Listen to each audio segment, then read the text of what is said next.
Chilli চিকেনের recipe তো মোটামুটি সকলেরই জানা। আজ দেখাবো আমি কিভাবে চটজলদি চিলি চিকেন বানাই। একটা বাটির মধ্যে কিছু বোনলেস চিকেন নিয়ে তাতে পরিমাণ মতো নুন, হলুদ, লাল লঙ্কার গুঁড়ো, কর্নফ্লাওয়ার, আদা রসুন পেস্ট আর একটা ডিম ফাটিয়ে ভালো করে মাখিয়ে ঢাকা দিয়ে কিছুক্ষণ রেখে দিয়েছিলাম। অন্যদিকে আরেকটা বাটিতে টমেটো সস, চিলি সস আর ডার্ক সয়া সস মিশিয়ে রাখলাম।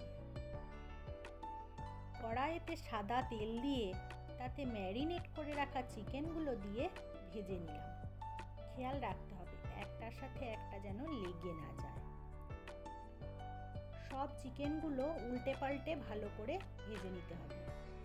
চিকেনগুলো ভাজা হয়ে গেলে তেলটা কিছুটা কমিয়ে নিয়ে ওই তেলে দিয়ে দিলাম রসুন কুচি, আদা কুচি, কাঁচা লঙ্কা কুচি, একটা বড় সাইজের পেঁয়াজের পাপড়ি ছাড়িয়ে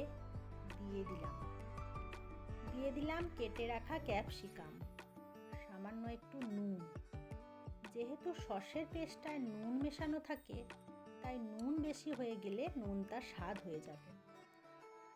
সবজিগুলো খুব বেশি ভাজলে হবে না। দিয়ে দিলাম সসের পেস্ট ও পকোড়াগুলো।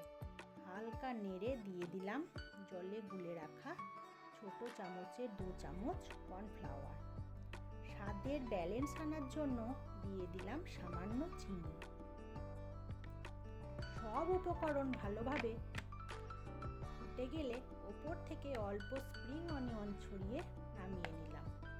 ফ্রায়েড রাইস বা যে কোনো রুটি পরোটার সাথে খেতে অসাধারণ লাগে।